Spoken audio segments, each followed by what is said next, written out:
Good evening, everybody, and welcome to the Rare Book Room. My name is Peter, and I help direct the events here at Strand. For a little bit of history, Strand was founded in 1927 by the Bass family over on what was then 4th Avenue's Book Row. Stretching from Union Square to Astor Place, Book Row gradually dwindled until after over 92 years, Strand is the sole survivor, still run by the Bass family and still housing new and used books. Tonight, I am so excited to welcome back Keeanga-Yamahtta Taylor to discuss her brand new book, Race for Profit: How Banks and the Real Estate Industry Undermined Black Home Ownership. Her previous books include the award-winning From Black Lives Matter to Black Liberation and How We Get Free, Black Feminism and the Combahee River Collective, which we were thrilled to help launch here in the Rare Book Room last year, and which went on to win the 2018 Lambda Literary Award for LGBTQ nonfiction. Keeanga is Assistant Professor of African American Studies at Princeton University, and in addition to her books, her writing has been published in the New York Times, The Guardian, The Paris Review, In These Times, and many, many others. It is a real honor to have her with us once again, so please join me in welcoming her to the Strand.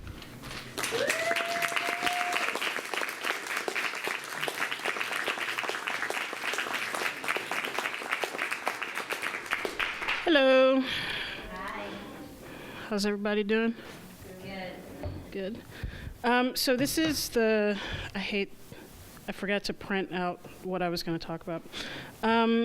This is the first time that I've talked about the book, so this is the official publication date today.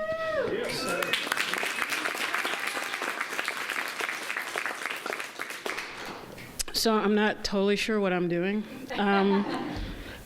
So I thought what I would do is, this book is a little, I'm not sure if it lends itself to reading from.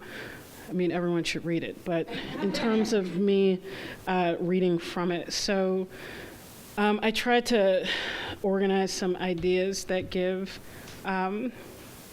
an idea of what the arc of the book is, and then the kind of central claims that I'm trying to make. So, we'll see how this goes. Like I said, it's the first time I've actually talked about this.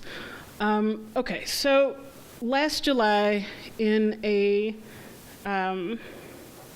now typical spasm of racist vitriol, Donald Trump described the city of Baltimore as a, quote, rat and rodent-infested mess that, quote, no human being would want to live in.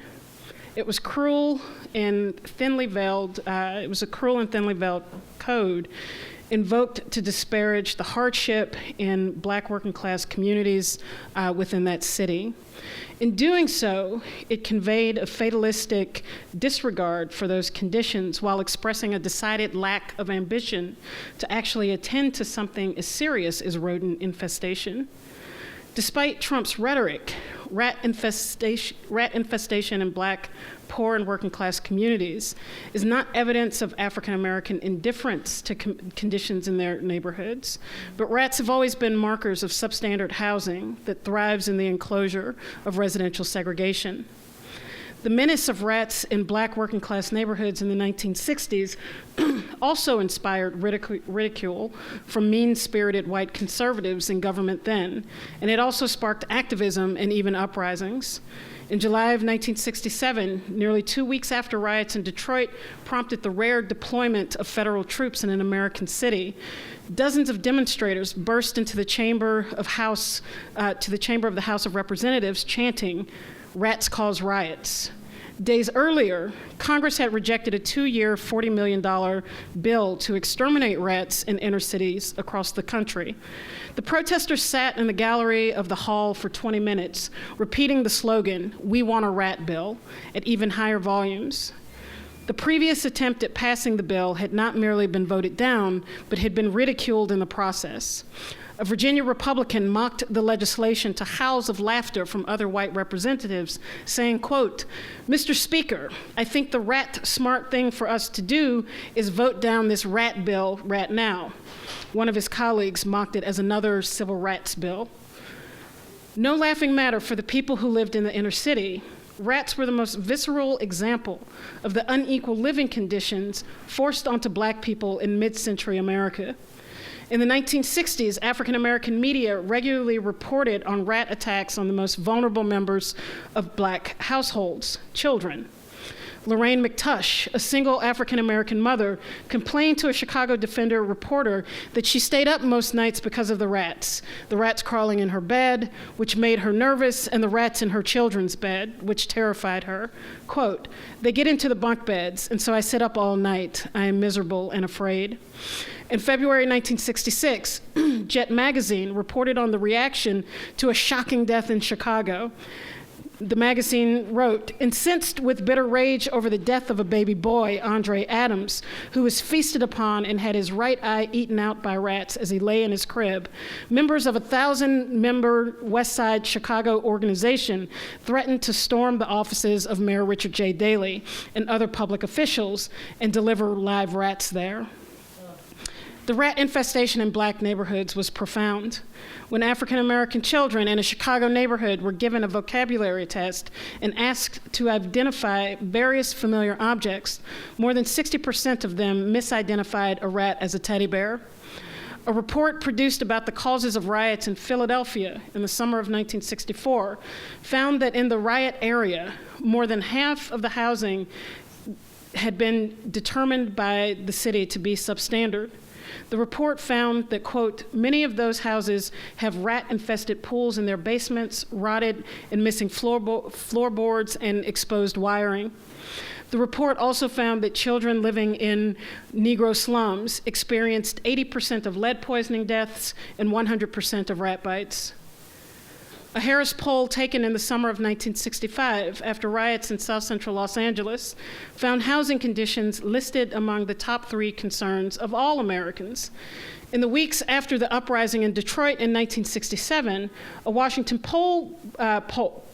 Post poll forcefully linked deteriorating conditions in Black communities with the uprisings.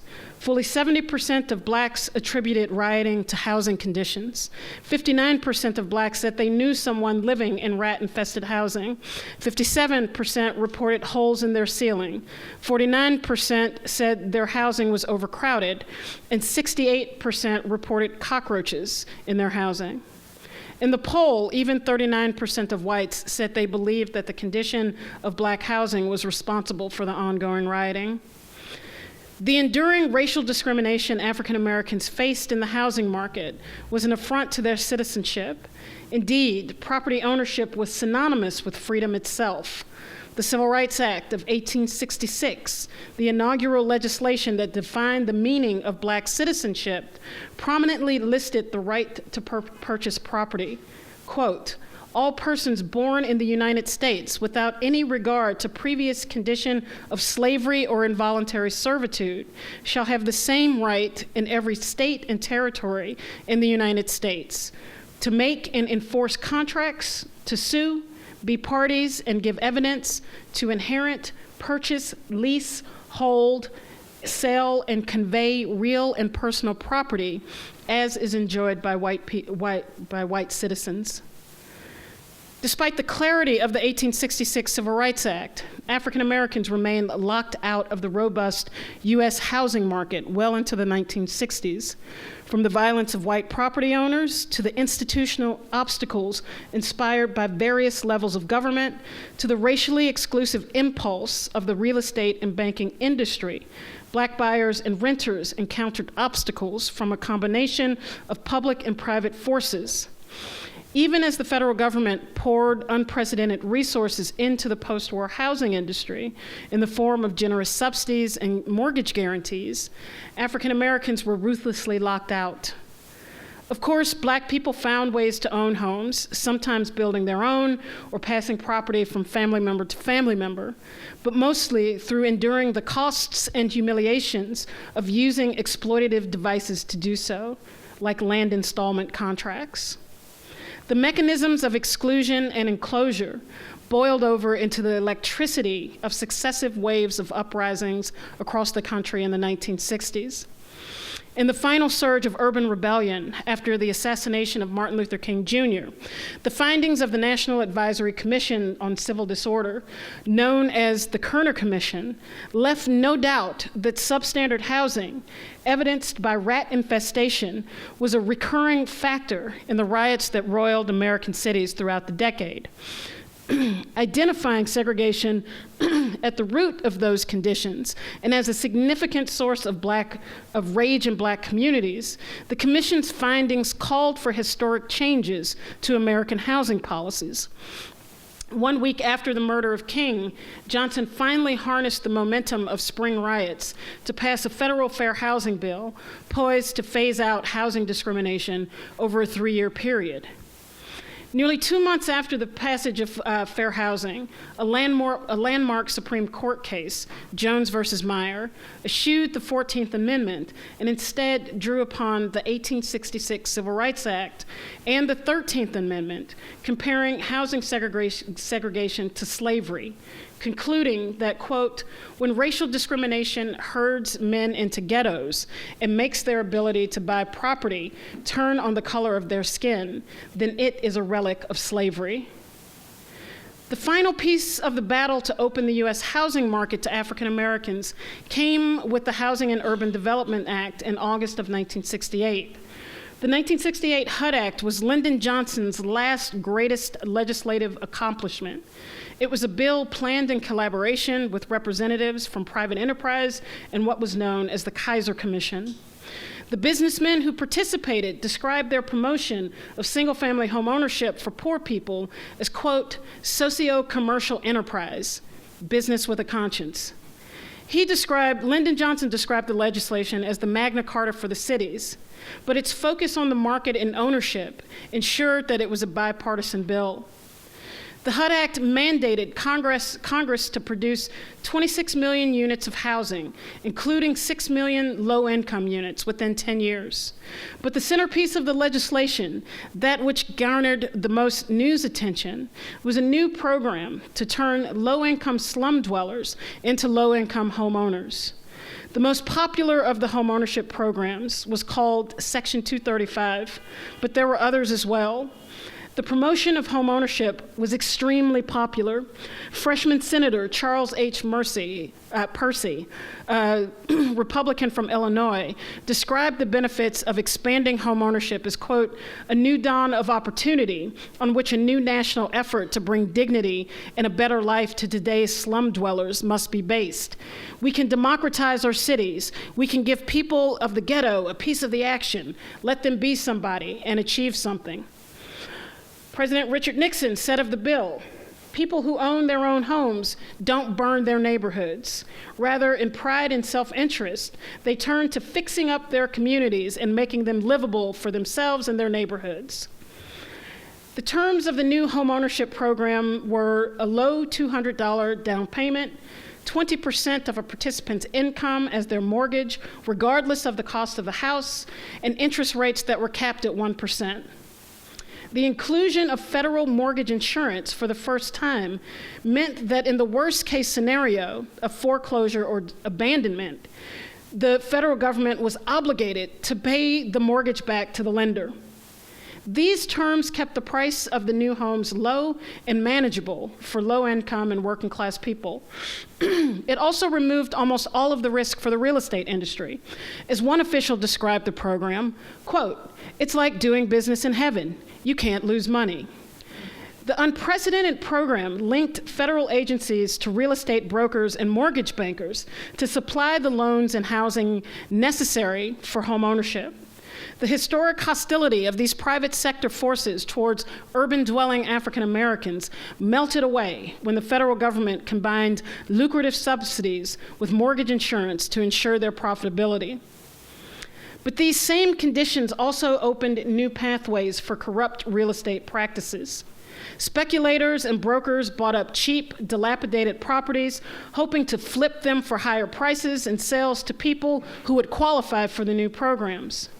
Brokers found it easy to bribe poorly paid FHA, Federal Housing Administrator, appraisers to inflate the value of the houses in the new urban market. Bankers were quick to participate because not only was the loan insured, but they made bundles of cash on fees and closing costs associated with selling the property in the first place. Everyone cashed in, except the poor black families that were disproportionately saddled with these broken homes in cities across the country. One homeowner turned activist described this succession of events as, quote, the outright murder of our neighborhoods in America, aided and abetted by the Federal Housing Administration, the mortgage industry, the insurance industry, and the unscrupulous real estate industry. These four institutions are working together to systematically destroy what's left of America's cities.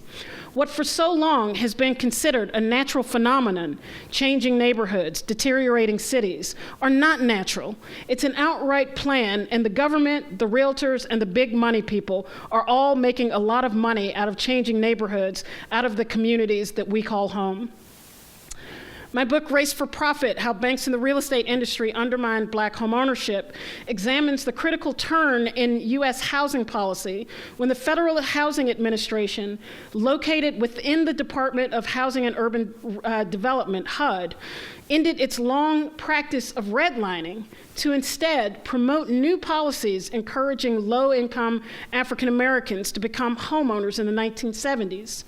This turn to homeownership was a consummate expression of post-war racial liberalism that viewed inclusion into American democracy through the vehicles of citizenship, law, and free market capitalism as the means by which fairness, equality, and social mobility for its black citizens could be unleashed, as it had been for white Americans through the use of the New Deal and the GI Bill after World War II. In narrowing their focus to access, racial liberals overlooked the racist practices within the institutions for which they demanded the inclusions of African Americans. Indeed, given the historic role that banks in the real estate industry had performed in creating the urban housing crisis, exemplified by the persistent presence of rats in black housing, the sudden involvement of these same private sector forces should have been a concern. This obviously did not mean that African Americans should continue to be excluded.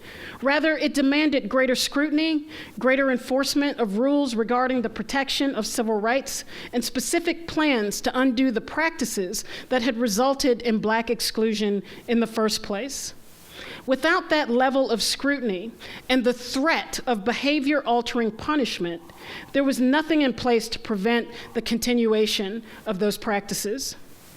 Indeed, my book is an examination of the ways that racial exclusion gave way to the predatory inclusion of African Americans into the conventional real estate market.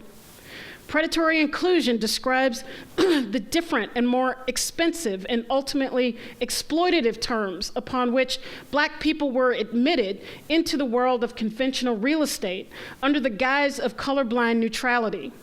In reality, decades of color-conscious exclusion created poverty and the conditions of dilapidation and deterioration in working-class and poor black communities that were then used as evidence that these neighborhoods were risks to property values and loan repayment.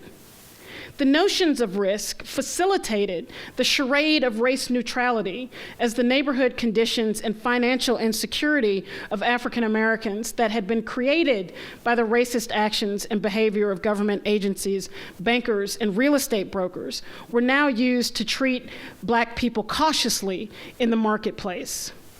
The result was predatory inclusion, where black people were paid more for substandard or distressed properties while receiving worse, if any, returns on their investment. In the supposed colorblind, race-neutral American marketplace, black investment in the housing market could result in a credit-shattering, insurmountable debt with no hopes of their home gaining value over time. This, of course, did not mean that the homes of black people had no value. Black housing, even in its greatest distress, could be fortresses of refuge, places of communion, sites of connection, but rarely was it the financial asset that it had been for millions of white people. It was this issue of value that so much of the housing market turned on. The key to the American dream of homeownership was not just simple possession of property, but just as important was whether the value of that property would rise over time, increasing the owner's equity. In a society with an anemic social welfare state, the boost in home values were determinative of one's quality of life. The ascending value of a home could help finance a college education, an unforeseen financial crisis, or contribute to a comfortable retirement. But homes did not ascend or descend in value on their own terms. The surrounding neighborhood and the value or lack of value of other buildings, businesses, and other institutions helped determine whether a neighborhood was good or bad. In the United States, value was also shaped by whether a property owner was white or black, surrounded by other white people or surrounded by black people. There is a perception in our society that value is intrinsic, tangible, real. We know what has value when we see it, just as clearly as we understand the lack of value when we see it. But in this way, value within the housing market is socially constructed, a strange alchemy of race, place, and the perceptions of the buying public. Or as sociologist Dalton Conley put it, property values are where culture meets economics. Frederick Babcock, considered an originator of real estate appraisal, wrote in his seminal book, The Appraisal of Real Estate, quote, "It is obvious that there is no absolute ironclad method of computing real estate values, because values are a social phenomenon dependent upon human behavior. The intensely subjective process of determining the value of property or a neighborhood, the pseudoscience of real estate appraisal, was inherently informed by the presence or absence of African Americans. The American Institute of Real Estate Appraisers said as much when its professional manual maintained, quote, "The class of nationalities with dissimilar cultures contribute to the destruction of value. When a new class of people of a different race, color, nationality, and culture move into a neighborhood, old inhabitants think that the neighborhood is losing desirability. Thus, the intensity of anti-Black racism in American society was inevitably wound into these notions of property value, neighborhood, and community value. The assumption that African Americans were harmful to property values drove the desire to keep them segregated. It justified their marginalization in the housing market. It offered a common sense explanation for the disproportionate conditions of dilapidation, distress, and substandard housing, largely owned by whites and rented to African Americans in the Black enclaves that would become known as Black neighborhoods. The difference in value in white housing compared to Black housing produced a tension between exchange value and use value in housing, or more intimately, the difference between real estate and a home. These contradictory objectives of real estate and a home, one a commodity and the other intimating a place of belonging, also reinforced reactionary racial norms and deepened the perception of dual housing markets working at dual purposes. Mid-century narratives of normative whiteness, embodied in conceptions of the suburban-based nuclear family, shaped the perceptions of home as an expression of use value within white communities. Conversely, developing narratives concerning perceived domestic dysfunction within Black living spaces, whether non-normative family formations or poverty or dilapidated living structures, cast Black dwellings as incapable of achieving the status of home, thus reducing them to their base exchange value. Where white housing was seen as an asset developed through inclusion and the accruable possibilities of its surrounding property, Black housing was marked by its exclusion and isolation, where value was extracted and not imbued. These racialized narratives of families, communities, and their built environments reinforced and naturalized the segregative practices among real estate brokers, mortgage bankers, and the white public. Indeed, these perceptions of insurmountable difference, steeped in the permanence of blood, race, and culture, constituted the underwriting criteria that determined who was to be excluded and who should be included. In this way, segregation was profitable. value accrued to white housing the further it was from African Americans in their neighborhoods. But value could also be found in the segregated and distressed housing of African Americans. Only the value did not flow to Black homeowners. Black people functioned as vessels through which capital flowed from enclosed Black neighborhoods out to banks and real estate operatives. Sometimes those real estate operatives and bankers were African Americans. Most times they were not. The sustenance and spatial integrity of residential segregation, along with its apparent imperviousness to civil rights rules and regulations, stemmed from its profitability in white as well as African American communities, even as dramatically different outcomes were produced. In the strange mathematics of racial real estate, Black people paid more for the inferior condition of their housing. They referred to this costly differential as a, quote, race tax. Real estate operatives confined each group to its own section of a single housing market to preserve the allure of exclusivity for whites while satisfying the demand of housing for Blacks. This was not evidence of a dual housing market, though, but of a single American housing market that tied race to risk, linking both to the rise and fall of property values and generating profits that grew into the sinew that bound it all together. A white housing market would have actually been unintelligible without its Black counterpart. Both relied on the other to make each legible. This reality exposed the thinness of American liberalism, where inclusion alone was the bromide offered as a palliative to the rigid structures of white supremacy that held the market, the governing institutions, and the law itself together. The collusive relationship between the public and private sector in the production of public policy, housing policy, undermined the potential for inclusion to make meaning of Black citizenship. So while it is true, as Richard Rothstein has argued in his book, The Color of Law, that the federal government played a critical role in expanding the logics and practices of residential segregation with the invention of its housing policies in the 1930s, government agents did not act alone, nor did they act in a vacuum. And this is not to diminish the importance of the role of public policy in extending, normalizing, and legitimizing segregation and Black exclusion, but it does suggest that in doing so, we also acknowledge the ways that these toxic practices were honed, developed, and generalized by the private institutions of real estate, the bankers, the brokers, and builders. Indeed, it is this relationship between public and private sectors in the creation of public policy that is the actual problem. When melding the opposite interest, the opposing interests of public welfare with private enterprise in the American housing market, housing policies were bent to satisfy the market demands of real estate. The political and financial influence and lobbying of banks and the real estate sector was outsized compared to the influence of individual homeowners simply trying to secure their housing by obtaining a mortgage. Involving the real estate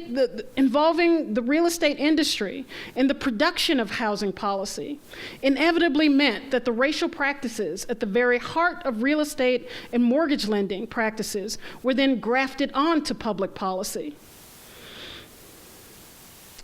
In search of new clients in this new lucrative urban market, speculators bought up junk properties in urban areas with no water heaters, nailed shut windows, leaking roofs, broken pipes, rat infestation, and worse. Consider the story of Janice Johnson. On September 18, 1970, Janice Johnson bought her first home in Philadelphia with a mortgage guaranteed by the Federal Housing Administration. Johnson was an African-American single mother on welfare living with her 8-year-old son in a working-class Black neighborhood in Northeast Philadelphia. Their apartment was in a building that had recently been condemned by city officials, and now facing eviction, Johnson needed to quickly find a new place to live when her mother told her of an apartment for rent in the same neighborhood. Johnson called the landlord in anticipation, but her hopes were dashed when he told her that she couldn't rent the apartment because she was a welfare recipient. All was not lost when the landlord then suggested that instead of renting, Janice Johnson could buy the house. in Philly. Under the terms of the new HUD Section 235 homeownership program, Johnson was eligible to buy the home. She met with the landlord turned real estate agent she looked at the house, she liked the house. The real estate agent assured her that she was getting a, quote, good house because it had been approved by the FHA. Just weeks before Johnson was to move into her new house, the landlord real estate agent called her to inform her that the floor in the house had collapsed and that she could no longer buy that house, but that he had another house available. Johnson was concerned, but at the end of the month, she was facing eviction. Johnson, with her young son to care for, was desperate, and within 2 weeks, the transaction was complete. The landlord, real estate agent, had contacted a mortgage banking company called Security Mortgage Services, and the company approved Johnson for an FHA-backed loan in the amount of $5,800. For Janice Johnson, though, homeownership was not the fulfillment of the American dream. It was the beginning of an American nightmare. Within days of moving into her new home, the sewer line broke, spewing wastewater all over the basement floor. The electricity for the house was irregular and haphazard. There were holes and other irregularities in the foundation of the home. All of the windows in Johnson's new house were nailed shut and inoperable. The floorboards in her dining room were so rotten that she feared her dining room table would collapse through the floor. The compromised structure of the house was not the worst of it. On Halloween, Johnson's son, Edward, woke up with a rat in his bed. There were rats all over Janice Johnson's house. The holes in the basement harbored nests of rats that regularly entered the house. Johnson called the man who sold her the house to complain about its condition. He sent out workmen on a couple of occasions, and they even patched the falling plaster in her dining room. But the realtor reminded her that the problems in her house were now her own. They were what he described as homeowner's business. Miserable and dangerous housing conditions such as these in the existing urban market, meaning used housing in the urban market, led people to walk away from the homes that they had recently purchased. And the numbers of defaults, foreclosures, and FHA insurance payouts began to rise. By the end of 1973, 10% of Section 235 homes were in foreclosure, along with tens of thousands of more FHA-assisted low-income, more in the low-income homeownership programs. In May of 1974, HUD was in possession of 78,000 single-family homes that had been foreclosed upon.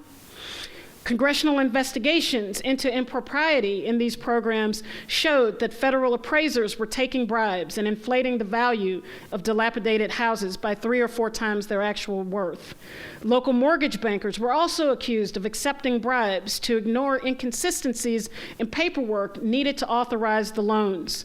Newspaper reports and hundreds of federal indictments identified local FHA officials, appraisers, real estate agents, and mortgage lenders as all involved in the swindle. These were not only scandals, but crimes that had been committed against poor and working class blacks and Latinos. In cities as diverse as Chicago, Detroit, Philadelphia, Seattle, San Jose, Columbia, South Carolina, and beyond, real estate brokers, FHA officials, and mortgage bankers were arrested and indicted for a criminal conspiracy to commit fraud.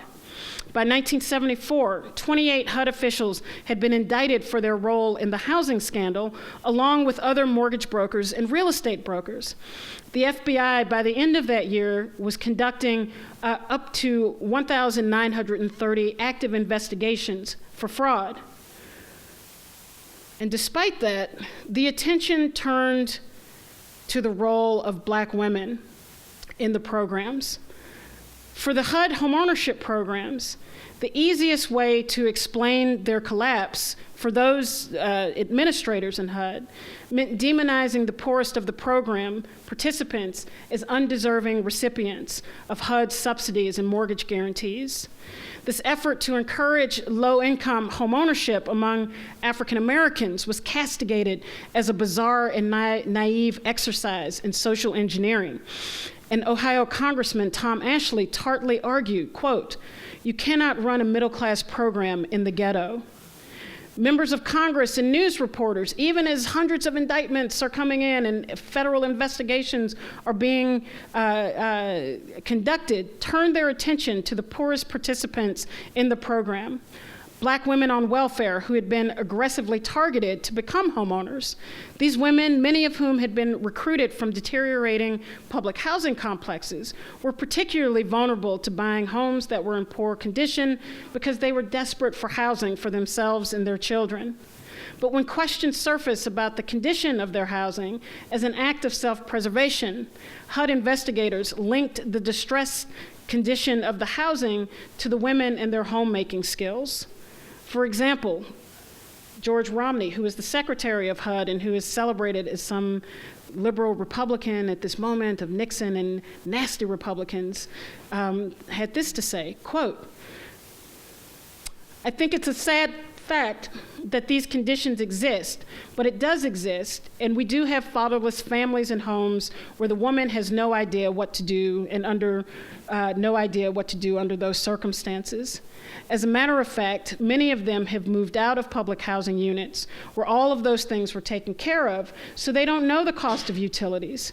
We have instances where they have had a leaky toilet and didn't think it meant anything, and at the end of the month, they get a bill for $50 or $60 for the water, and they are shocked, and it creates a real catastrophe for them. We have had a long time of encouraging people to think they are going to get something for nothing in this country, and consequently, it is beginning to affect a lot of the problems that we have. This black people always wanting something for nothing.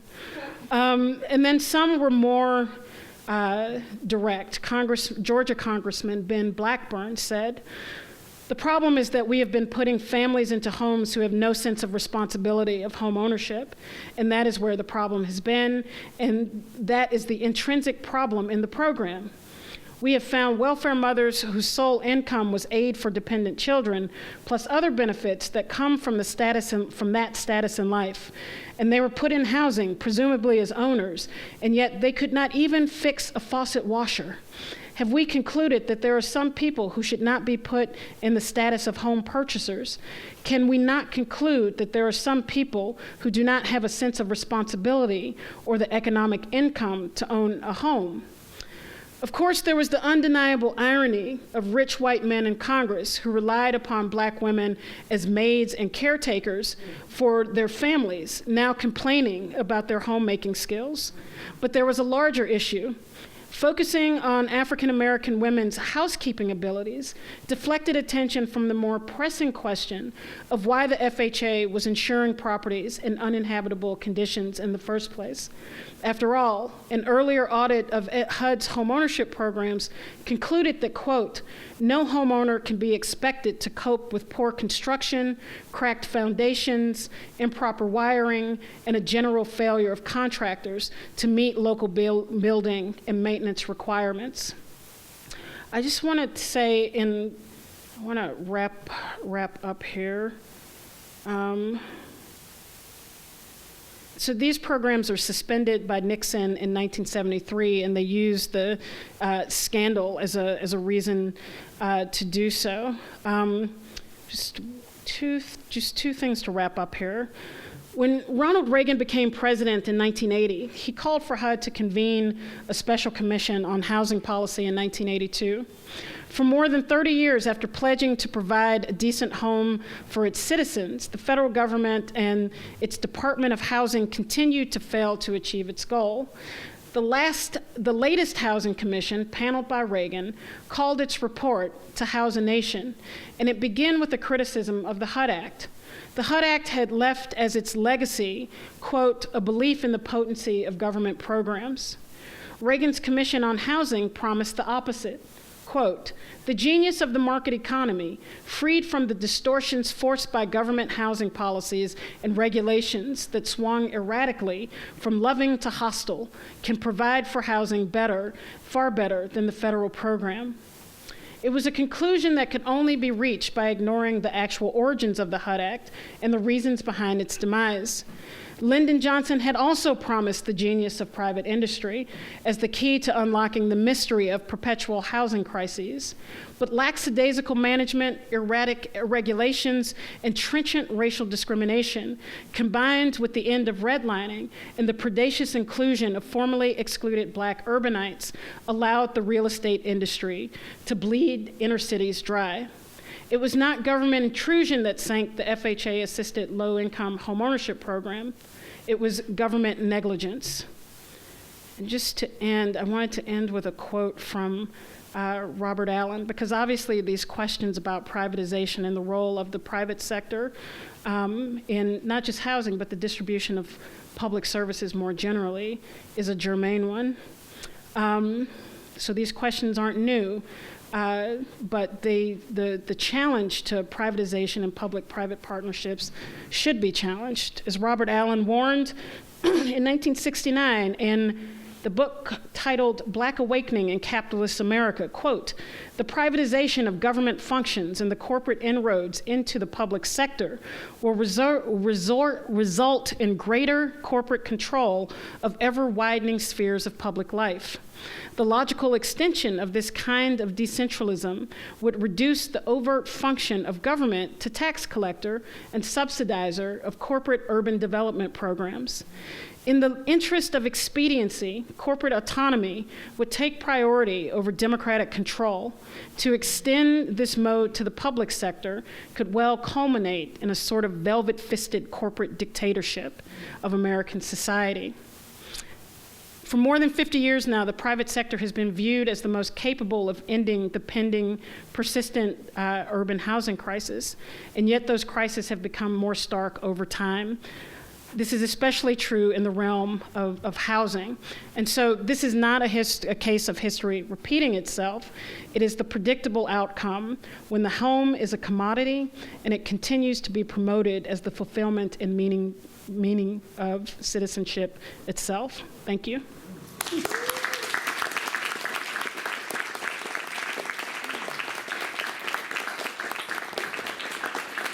Thank you, guys.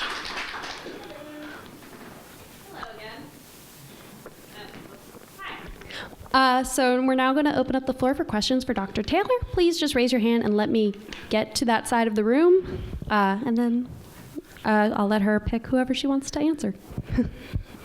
Questions, comments? In the back. Hi. I just wanted to say that was very interesting, what you discussed, and I'm particularly curious. I know you didn't touch on it in what you were reading, but did you do any research? Did you find anything interesting out about the way that people Blacks who have managed to purchase homes, the effects on later generations in terms of who they may have sold to? Have they managed to, kind of move up a social class, that sort of stuff, and how wealth has transferred for a generation, if they do? No. No, this is a book that is about a sort of snippet of history from the passage of the Housing and Urban Development Act of 1968 to its upheaval and the kind of counter legislation to that, the 1974 Housing and Community Development Act, which is what implements the practice of block grants and kind of shared revenue that kind of devolves federal oversight of social welfare and of these housing programs to the local level, which always poses a threat for African Americans.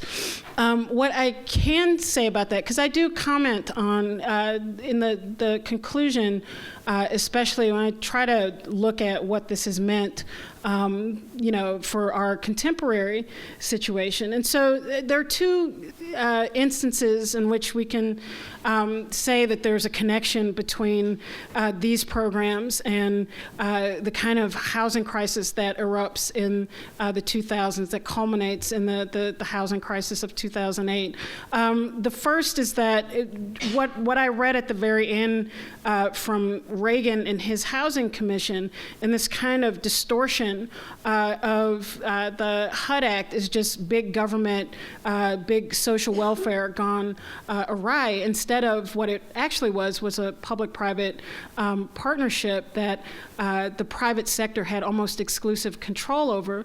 But that impression of big government gone awry becomes the cudgel with which the right uses to demand the deregulation of finance in the 1980s. And then again, so there's the Reagan iteration of deregulation, and then there's the Clinton iteration of deregulation. But what connects them is that they all point back to the Johnson, the wily, crazy Johnson welfare state as the moment when everything went awry.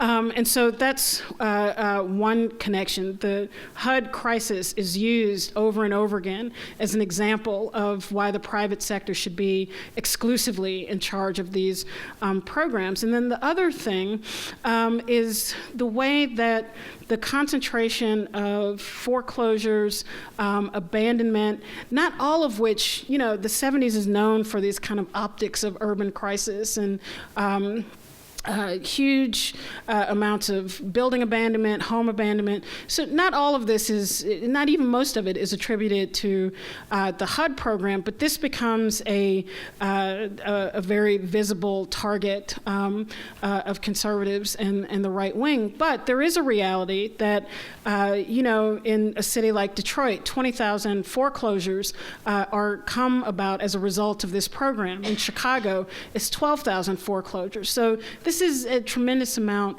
of homes going into foreclosure that are abandoned, that create the kind of physical scarring and poverty that lenders in the 2000s then point to say that's why these areas are subprime, and that's why the people who live there should get subprime loans, because look at the neighborhoods that they live in. And so that is a way that these programs are connected to the contemporary moment. But mostly I'm looking at these historical programs, but also raising a question about the centrality of homeownership as an anti-poverty program, and the idea that you saddle someone with tens of thousands of dollars of debt and call it an anti-poverty program is strange. But what does it mean to live in a society that harnesses social mobility and the good life to being able to own this asset? What happens when you can't own it, or what happens when you are able to own it, but it functions in a different way because of the way that race is integrated into our understanding of value? Up front. Thank you for waiting. Thank you, Professor Taylor, for that provocative summary of your book. I look forward to reading the whole thing. Would you be able to elaborate on the use value and exchange value, especially when it comes to housing as a commodity, and maybe even add in a piece on the way that people are valued? I guess I'm thinking of the Moynihan Report and the way that this report gave a fallacy of the Black family, specifically of Black women, as an undervalued asset to society. Well, I think I tried to do some of that in the talk, and so use value and exchange value are basically how we perceive of commodities within a society, and then what their value or their use is. And so the way that I'm looking at this is that in housing, for white people, there's a very distinct way in the post-war a period up through when I'm writing about where, the house is seen as a home, as this place where, families can develop, where there are good things that are happening, and ultimately as an asset that can accrue in value over time. And Black homes are seen in almost the exact opposite way outside of Black families and outside of Black communities. Because of the way that segregation is functioning in African American communities, there's an understanding that Black people can't leave. And that means that for landlords and for lenders of all sort, that there's a disincentive in property maintenance and, in keeping things up, because Black people are a captured audience. And literally, I cover briefly, but as late as 1968, 1969, African Americans who breach these boundaries are still being bombed in Long Island. Black people's homes are firebombed.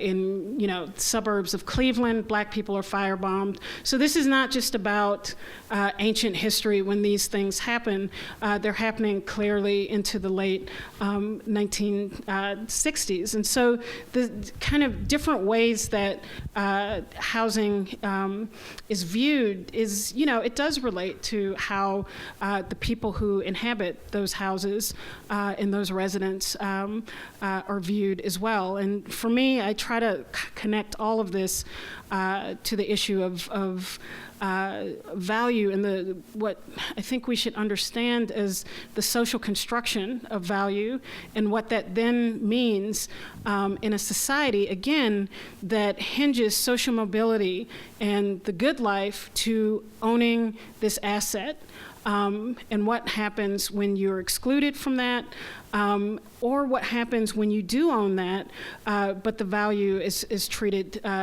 differently. Yeah.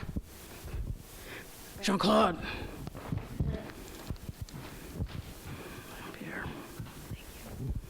How's it going, Keeanga? What's Thanks up? so much for the talk. We went to grad school together. So I really enjoyed I your. haven't seen you in like 100 years. It's true. It's been a long time. I really enjoyed your idea about predatory inclusion. Mm-hmm. It seems to me that can describe Everything. racial rule, yes, after the 1960s, right? But the question I have for you is the way in which you describe value. If it's so bound up with whiteness, it's intricately intertwined with whiteness, is it possible to have value be associated with Blackness on an aggregate level? Or is it just that it's almost impossible in the way in which value is socially constructed to have Blackness associated with value, even if you were to have, let's say, high property value homes, right? It would be almost impossible in the way you describe it to have value be associated with Blackness. In the sense that Blackness cannot be valuable in the under system. I mean, I think that perhaps intrinsic to Black communities and among Black people, and so I tried to make that distinction that in the housing market, Black housing is seen as less valuable for Black people. It has value, but not for them. But among Black people, housing has tremendous value, and Black homes have tremendous value. But I think that as long as you have a real estate market that is dominated by an monetized idea of white supremacy, then it's difficult to conceive of how the question of value would transform within that scenario. No, one of the things that I write about are the role of Black bankers and Black real estate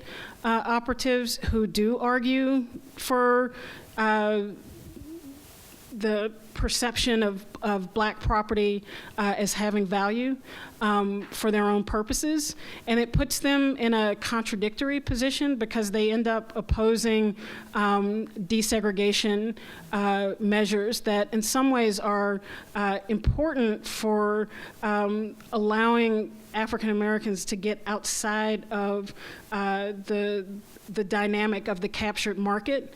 And so it's complicated because this is a moment of black political power, the development of black political power that is dependent on black concentration, and yet within housing, it's also a tool that is used to enact this race tax against African Americans because of the enclosure. And so there is an effort to resist the devaluation. But, you know, it's like I quote this one social scientist in the book who talks about the difficulty of doing that in an industry that is 98% white, 98% male, and 98% invested in maintaining the racial norms. It's difficult to then upend that dynamic.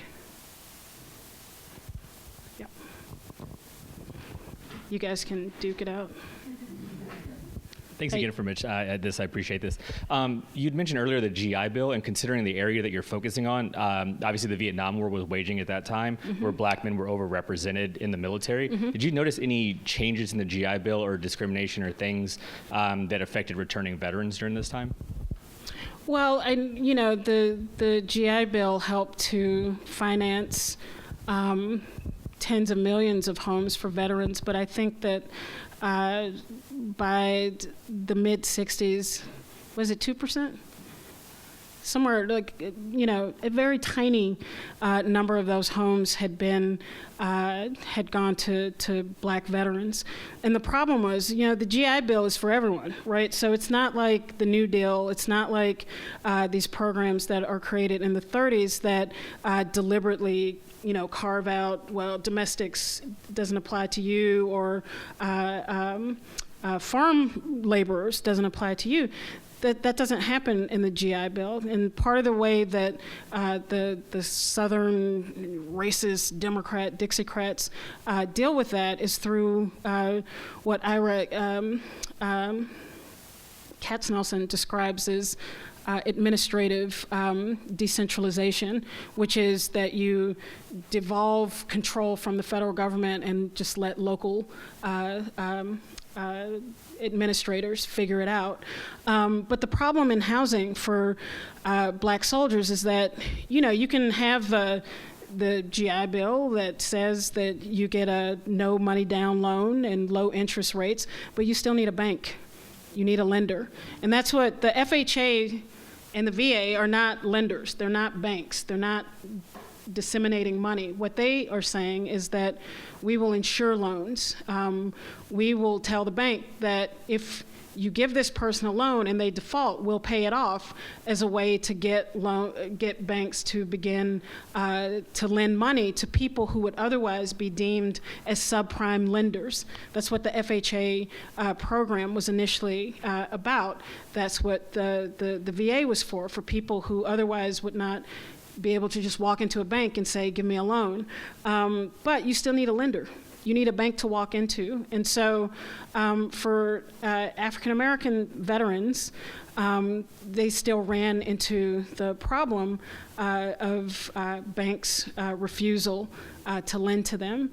And so these programs opened up opportunities for them also to become homeowners. But you know, these programs are own your own home in the city, not in the suburbs, in the city, where the property, the cost of the property is quite high, but the value of your house, because it's surrounded by black people and you're black, is quite low. And so this is how the kind of embedded inequality continued to reproduce itself. Even if you were able to buy a house, it's still valued differently because of where it's located. And you know, the FHA houses originally, they're cheap, but they're new. they're in the suburbs. The houses in the city, I look at St. Louis, where by the early 1970s, the average age of the housing structures in inner city St. Louis are 60, 70, 80 years old. And so you're immediately, even if you buy a used house in the suburbs, in the 70s, that house might be 25 or 30 years old compared to an 80-year-old structure that hasn't had any repairs, because the FHA exclusion also included low interest rehabilitation loans. So you can't even access that to fix the property over time. So there are many levels of the kind of inequality that are built into it. Yeah. Thank you so much for this talk, and I'm excited to read this book. Mine is still really captured by how you started on the image of the protests in Congress around the RAP bill, and I'm interested in knowing more about what housing organizing movements were like during this period, what their demands were, if some movements were more successful than others, and what they accomplished. So there are different aspects of activism that develop around these homeownership programs. One is traditional kinds of grassroots activism. In Philadelphia and Washington, D.C., there were very robust organizing efforts of low-income homeowners. So in Philly, there were two main programs, Section 235, but also Section 221 D2. So there was a concerned Section 235 families that met, and then there were concerned Section 221 D2 families that met. And they did the typical things that grassroots organizers engage in. They, organized pickets and protests in the city, and their central demand was that the FHA and HUD actually pay for the repairs that were necessary to these damaged homes that were sold to them under the watchful eye of the federal government, which HUD actually agreed to do. And they didn't tell anyone, so they agreed to implement this program called, I think it's 513B, where they would pay for the repairs of your home if you could demonstrate what they were, if you could prove that your home had been damaged substantively when you bought it. But then they didn't announce the program. They didn't tell anybody that it actually existed. So part of what the activists did was to basically let people know. But one of the other things that I think is also important is the way that many of these women sort of harness the sort of new bevy of rights that are created in the 1960s by consulting with legal aid societies to get free legal assistance to pursue class action lawsuits on behalf of thousands of women and families who had been aggrieved through these programs. And many of them are successful in at least being able to win damages. This Section 513B that required HUD to pay for damages was the result of a class action lawsuit that was filed by an activist attorney in Philadelphia with a legal aid group called Community Legal Services, of which he is still the executive director of, 40 years later.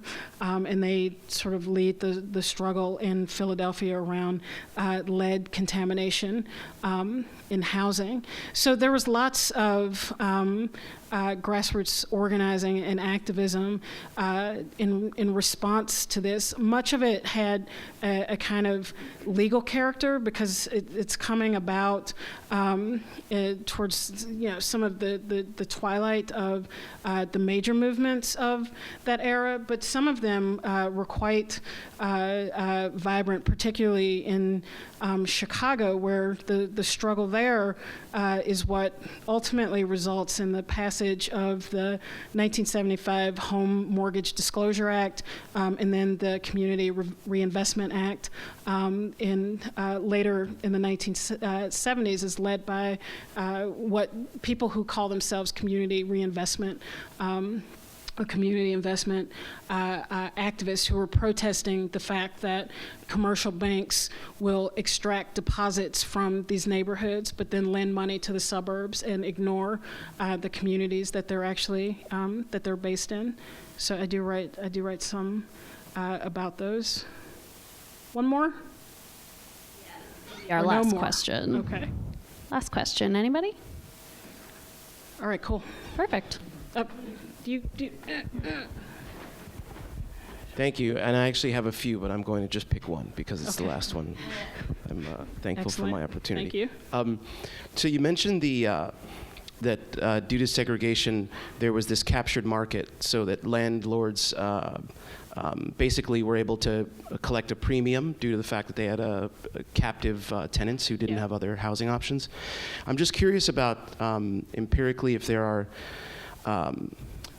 is a marked change in the property values of these properties in these neighborhoods after, or as segregation begins to erode and that captured market starts to have at least some other options in housing.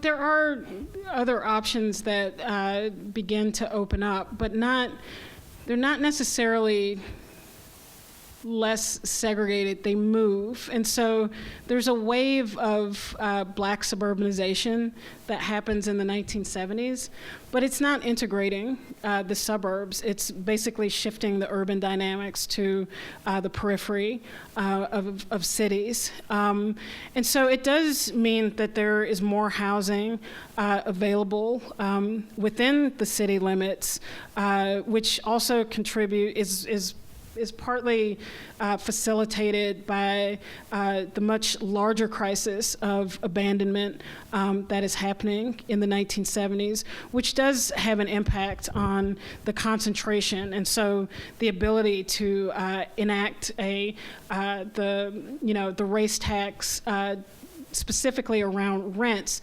changes as there's just more housing available, but it doesn't really deal with the conditions. So even if the cost of rent begins to recede, but it's still in conditions that are substandard, it's not, I guess it's a kind of trade-off, but not substantively. There's still the issue of safe, sound, and affordable housing that is that's not yet being realized.